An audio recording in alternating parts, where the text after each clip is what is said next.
Welcome everyone back to Pommy and Oz. Hope we're all doing really well. If you're new around here, hit that like button, hit the subscribe. It really helps the channel out. Can't thank you enough for the support. And we're here today to attempt to do something that we don't often do this early, but it's a bit of fun. I'm keen to get involved. Our first one of the year, our mock draft with some trades to make it exciting. So make sure you hit the like, hit the subscribe. It really does help the channel out, like I say. And one of the trades we've done is we traded North second. Now, people always say, oh, you don't trade your early picks. I think that that's true with the exception. I think North Melbourne are already in a really good position. I think when you look at their list makeup and what they want and what they require, they're quite happy coming out of here in the top 5 because they've already got the depth of point of difference stars. They're looking to build the list and fill it out. So they've traded that for pick 12 and 21 with probably a little bit of special sauce, but it won't be in the top 30 to Richmond. So Richmond now hold 1 and 2.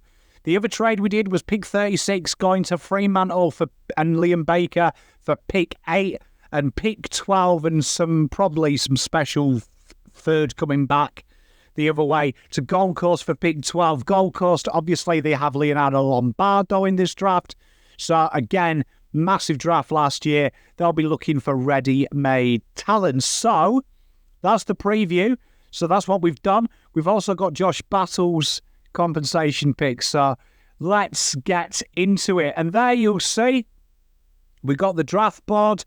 Don't be wary. We're going to explain when teams may be out of their order as we go through it. So pick 1 on the clock and Finn O'Sullivan comes out. And that for me is no surprise. The Oakley Chargers boy, he's got had a bit of injuries, been in and out of this side this year just due to the injuries. But this guy has loads to do with it. And when I look at Richmond, if they lose Danny Rioli, who has been really a key component down at halfback, I think that Finn O'Sullivan will slot in at halfback, almost like that mould that we saw Harry Sheezel. Really strong in the air, incredibly rambustious in and around the ball, incredibly quick as well, really good decision-making. He finds space in a crowded elevator.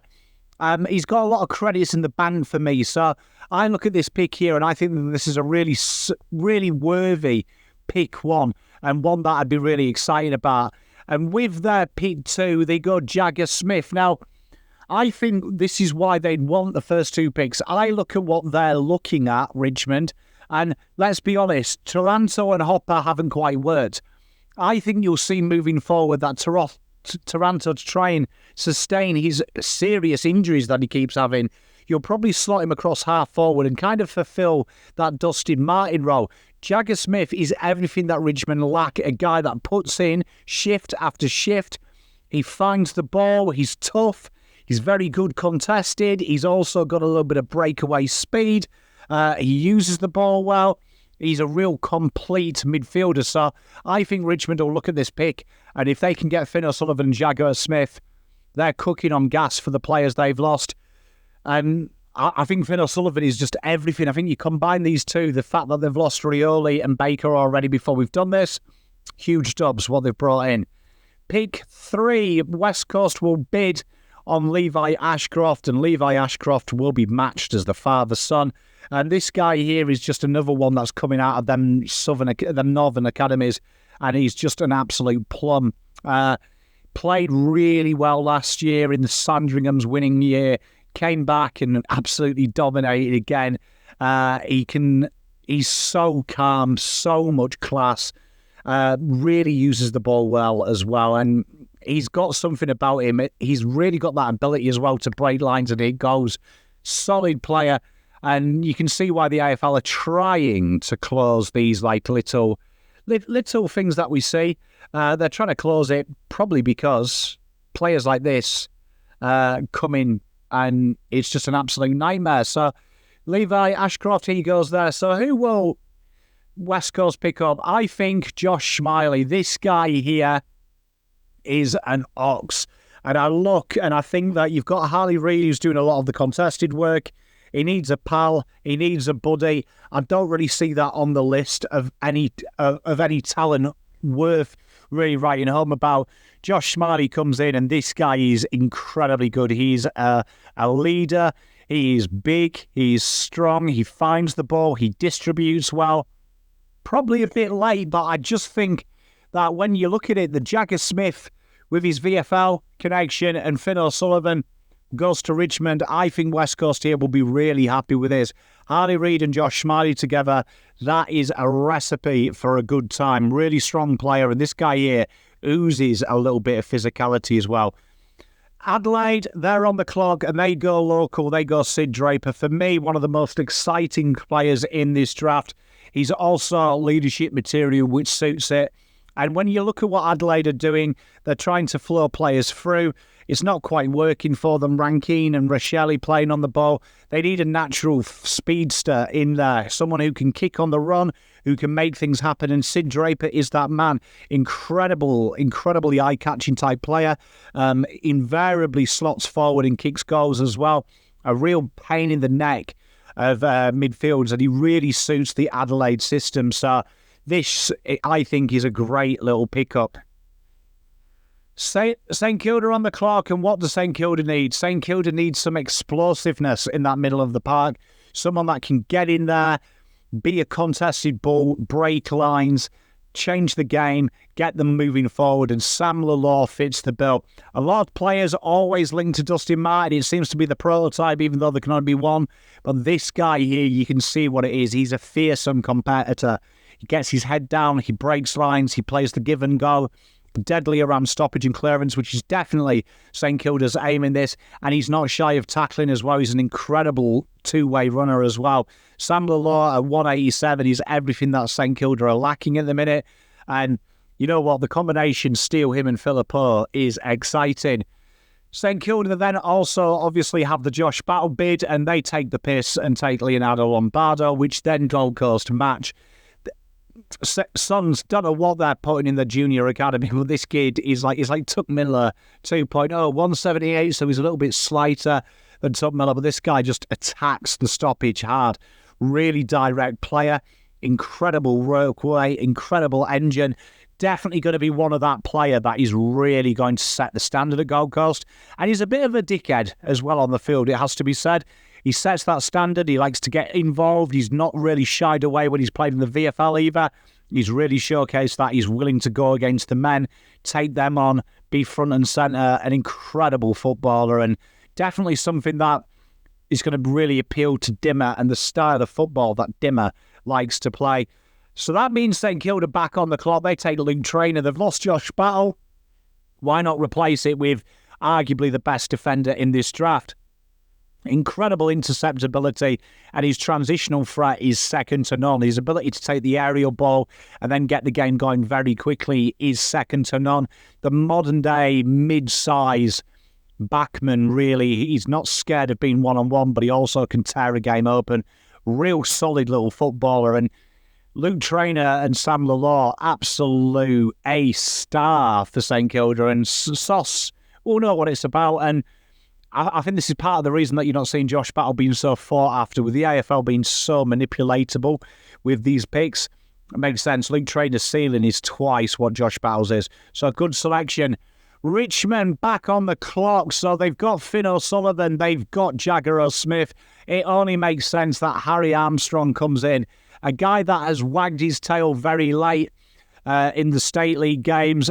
Incredible in the air, good contested mark, incredible leading patterns, very, very intelligent footballer, and also brings it to ground, which is super important.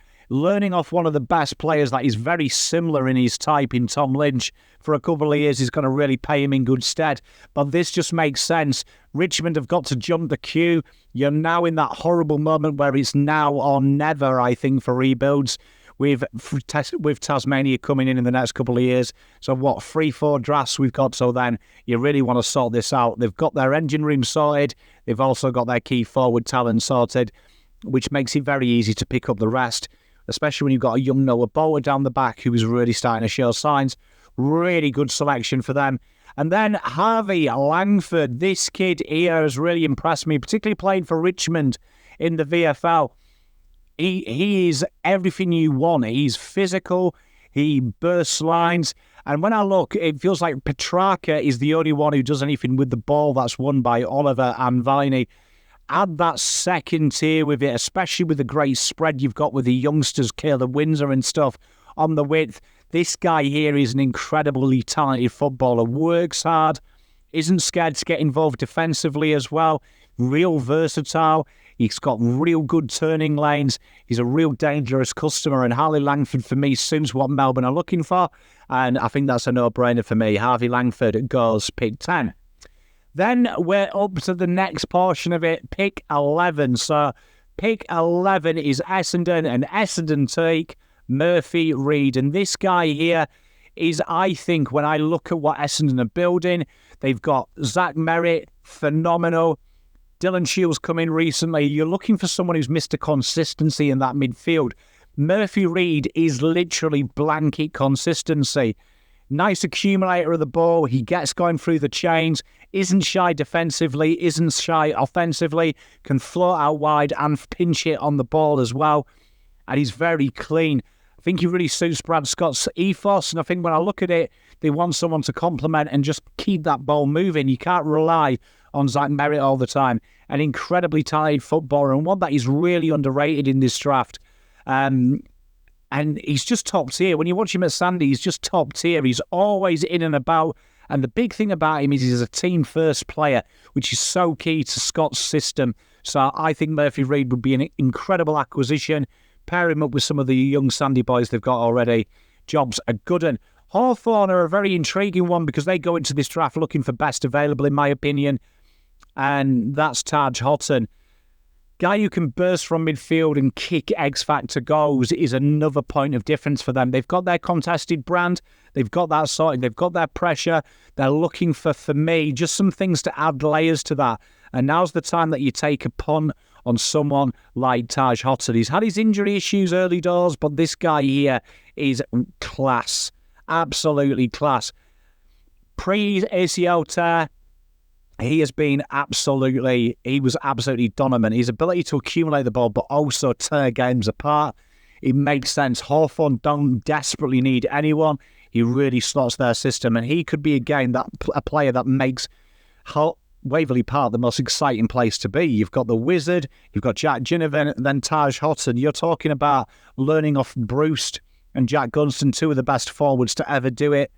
With this guy's ability to pinch in the midfield, Hawthorn they've sewn it up. Just pack your bags. Pack your bags. Phenomenal player. North Melbourne up next, and this is a really interesting one. What will North take? But I'm looking at Tovi Travalega. When I look at North Melbourne, they've tried so much to try and get some speed in the half-back line, but also someone who can use the ball and also someone who can intercept the pill. Luke McDonald doesn't quite work. His ball use can sometimes be catastrophic. Zach Fisher finds a lot of the ball, but again, he's got the impact, do you know what I mean, of a feather falling from a mountainside. Travalega, this guy can do it all. Incredible defender, elite ball user, and also he's incredibly strong and pacey and can play a variety of positions. With Clarko playing a lot of these players off halfback and then moving forward, I can see this guy being a big-bodied mid later down the track. But at the moment, I feel like he's elite running. The fact he can overlap their wings with an ageing side on that side with losing Liam Shields. Travalega is the man. This guy here, I can see him starting off at the wing and having a Josh Weddle type impact, which I think they desperately need up at North. This is a great little acquisition for him because he could be anything, but he will be good whatever he does. Toby Travalega, he ends up there. Fremantle, their game style, they're really looking at trying to spread quickly. They're trying to play really good from half-back to forward. And a guy that can slot in at half-back but then play up the wing is this man. Bo Allen suits everything that Fremantle like to draft. A guy who is in the leadership group. He's the captain out at WA. He's got a booming left foot, incredible speed. His ability to run two ways really appeals. He really complements that young midfield that they've got already. Bo Allen allows that spread to happen as well. An incredible footballer and one that I'm really excited about seeing. And I think he suits what Fremantle are looking for. And then Geelong put a bid on Isaac Keiko. This kid here can play football. And when they've already sorted out Murphy Reid, they've sorted their consistency, it makes sense that then you get your NGA, your small forward, your goal-kicking machine, your X factor in Isaac Keiko. I don't think we've seen someone that's going to be a cult hero since another Anthony McDonald-Tipper-Woody, another player that played at Essendon. I feel like this guy is going to be like a fan favourite for all of us. He is X factor. His ability to peel off the back, he is quick. He can kick from the pocket. He doesn't mind a specky. He is elite down the ground. He's got the hair. He's got the name. This kid here can play football, and it makes sense that Geelong go for them because I think Geelong are looking for that POD in that forward line to complement Jeremy Cameron. But then they go Joe Barry, and with Kieran Mears going more into the midfield, Brad Close locking down that defensive row, and Tyson Sengle's form hits and miss, Joe Barry makes sense. Vic Country type boys, so it suits their methodology, and this kid oozes class. And if you're going to play someone in the forward packet who can break the game open, Joe Barry is your man. Incredibly talented footballer. He doesn't need much time. His ability to find the ball on the deck, pick it up one-handed, and then just nail one from all angles is uncanny. Joe Barry is a ready-made plug-and-play footballer, and one of which I expect to see high up on the radar of these teams in the teens. They're a really tough one, GWS, and I think that they love going for a player that no one's talking about enough, and that is Xavier Lindsay. This guy's ability to work down the left-hand side of the ground is incredible. Whether he's played halfback, wing, or on the ball, his speed is incredible, and it really looks like with what they've tried to draft breakneck speed, but also someone that can keep their width. And I just feel that this guy here, after a couple of injuries, could be the one. He really strikes me as the kind of thing that GWS like, because there's a real scope here of maybe playing him on the wing, maybe playing him as a line-breaking halfback, maybe just playing him as an inside-out midfielder. Xavier's got it all, but his ball distribution is phenomenal. Absolute, like watching an orchestra at times. Carlton up next. This is a tough one, but I've gone with Christian Morales. So this kid here has got lightning speed. Carlton need points of difference, and I think when you look at what Nick Austin does, he clusters his picks. When he's got an idea of what he needs, he clusters them. We saw it with Wing last year. He clustered them. As many bites at the cherry as you can. Christian Morales, inside-out midfielder who can play half-forward. Basketball background, so his spatial awareness is incredible. He's one of the fastest players, if not the fastest player in the draft. He is an absolute pace merchant, and he stands out for Vic Metro, who have probably the best midfielders in the draft this year. Incredibly hard-working defensively as well. He can do it all. His ability at stoppage is uncanny. He just gets the ball and goes. Really reminds me of a Tuck Miller, how he works around stoppage. Direct running pattern, bang straight through the middle. Just go hard and do what you've got to do. Makes no sense for me for Carlton to pick this player up, and I'd be really excited if they did, because with Ben Camporelli and Lucas to come as well, Carlton have sorted a lot of holes, because it looks like they're going to go senior with another defender. 19, and in comes Fremantle, and I'm going to go with their key defender, Harry O'Farrell, who could pinch hit forward as well. Calder Cannon's boy. This guy is incredibly athletic. He reads the play well. He's incredibly strong in the air, but he's also incredibly strong at distributing the ball as well. And I look at what they're lacking. They're probably lacking some real raw height down the back. Oscar McDonald hasn't quite worked out with injuries. Harry is the next best thing, and he's plug and play, in my opinion, at 196. And he'll probably be around that 85, 90 keg mark. He could probably play day one. Takes the specky marks. Good ball user as well. Really excited about this one. I think Fremantle would clean up with that pick. Sydney are in an interesting position that they can do a lot of things, and I'm going to predict that Job Shanahan comes out first. Well, I think one of the most underrated players in this draft, and there's a lot of talk Logan McDonald will be subject to some massive contract offers in the next couple of years. This guy here is incredible. As one of the top ages, his ability to take marks, clean set of hands, his lead of the ball is incredible, and a really good set shot. He's everything you want, and he's really stood out in his time up at Bendigo Pioneers. Top player, and one that I'm really excited about. And I think it makes sense for them to go in for this. And their next pick would be straight away the ruck forward Jack Whitlock. They've got Grundy, and Grundy is all well and good, but he's not going to be around forever. And I think that the next stage of this is everyone's going to that mobile ruck forward. I think Jack Whitlock suits the Bloods culture. Isn't scared defensively. He's really good below his knees as well for a big guy. Real easy plug-and-play type player. And if they need this guy here, this guy's got it. And I feel like here that they're going to go with a ruck forward with this. An incredible player, and his twin isn't so bad. Gold Coast do a dodgy. Sam Marshall is selected by them, forcing them to match the bid. And that talent machine that is Brisbane Lions' academy goes again. This guy here is an incredible, consistent player who can run hard both ways, but he's also really, really canny with his read from stoppage hit-outs and clearances. Real decent turn of pace as well, but unlike Levi Ashcroft and co, who have got that class, this guy here for me is just incredibly consistent and really dominant in and around the ball. Real good provider for these players, and I feel like here, working with Lockie Neal, great pickup. So that leaves GWS to take their next best, and that is key forward Jonty Fall.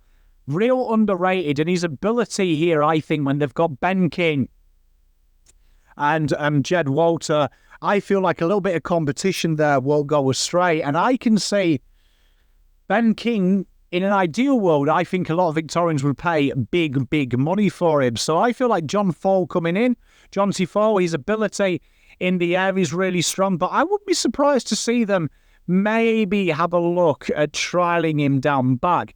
4 marks this year, every game, real understated. But his read of the flight is incredible. And he kicks goals in clusters. I could see a swingman case going here, like they've tried to do with Harry Himmelberg. I really like this pick for them because he really suits what GWS are building, trying to get that real good depth. North Melbourne come in, and with their first pick, they're taking Jack's brother, Matt Whitlock. Why him? Well, he's a key defender, and I think that they want a key defender. He can swing forward as well, but this guy here has got real good ball use, and he's real good one-on-one. I think it really suits what North Melbourne are lacking in their list, and it makes North Melbourne's draft period and why I think there is opportunity to trade out if you don't want a jet-like midfielder, because you can do things like this, not like they've done. Matt Whitlock would be a great acquisition to what they're building, and Tom Gross joins him as well. This guy here is a contested animal, and I look at what they've got, and I feel like you need someone to help LDU win that tough ball and distribute it to your quality players like Sheasel and co. Makes sense for me, because I think if they kept their pick, they would probably be after someone like a Josh Smiley. So get Audi Josh Smiley, Tom Gross. I'm a big fan of this guy. He's rumbustious. He attacks the ball hard. He really suits what they're looking to build. A real good player. West Coast Eagles back on the clock, and they go with South Australian-born Mr. Alex Dodson. He's come late, but I think this guy here has got very, very good versatility. His ruckcraft is A grade, and he can also slide forward. And he's also got this wonderful ability just to find space when he needs to. It's going to be really interesting what happens, because obviously Basketball Australia are really pushing him hard, but I feel like AFL football will be, and I feel like going to Western Eagles is where you want to be as well. It's a real good, exciting place. Matty Flynn hasn't quite taken off with injury. Bailey Williams is kind of a stopback, in my opinion. Alex Dodson is like a generational ruckman for me if he's been looked after right, and I think it's the perfect place. St Kilda pissed Carlton off. They bet on Ben Camporelli, and what can we say about Ben Camporelli?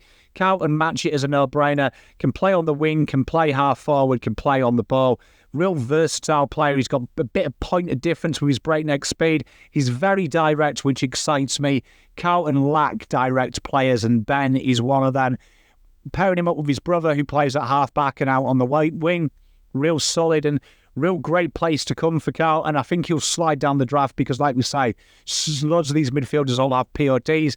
Great thing about Ben is he's probably consistent across the board, which goes against him in this draft, but a real good little setup nonetheless. So Ben Camporelli comes to Carlton. Carlton will be excited with that pick. And let's see who St Kilda pick up. Cooper Hines. I'm a big fan of this kid. And this guy and him and Harvey Longford, there's not much to separate them. But this guy here, he is just a pest. He's so strong defensively. He's, again, another line breaker. So I think Sauce, genuinely, he blankets his picks as well. Likes to go after a few. He's such an attacking midfielder. He's a massive point of difference to what they've got. And his ability to kick goals from range shouldn't be understated. Big part of him as well is he likes to bring players in and around him. His combination work has been exceptional this year. So I'm a big fan of Cooper, and I think it just really suits what Saints are building. And suddenly you look at the DNA of that midfield and that forward line, it changes dramatically. Fremantle will have a little bit of a punt at Tyler Welsh here, but Adelaide will back it in. The father-son Tyler Welsh is absolutely a jet. For me, I can't believe he's higher up. Adelaide have done so well to keep him there. This guy here is everything you want in a modern-day key forward. He's strong, he's quick, he's got a wonderful kick.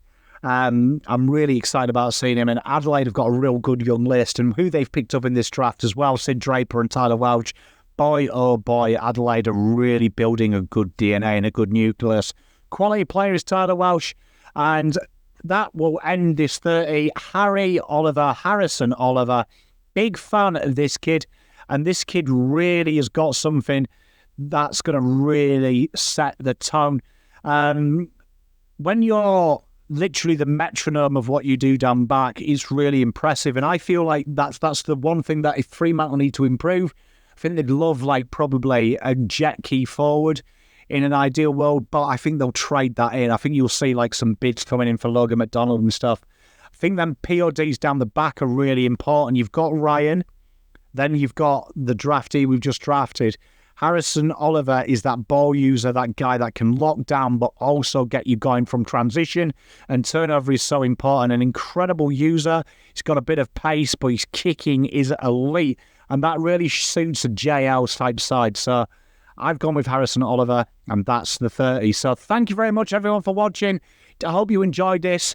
Loads of draft content coming. We've recorded 120 draft profiles. They'll start staggering out after finals, around finals, highlight videos, deep dive analysis, loads of mock drafts. We're going to have the live mock drafts with trades, loads of things coming. So we did this one here. This is like a gut feel one and a bit of fun. There'll be more with needs analysis and stuff. We're going to do all 18 clubs needs analysis at the end of the season. So stay tuned for that. Peace, love and light. Pommy out.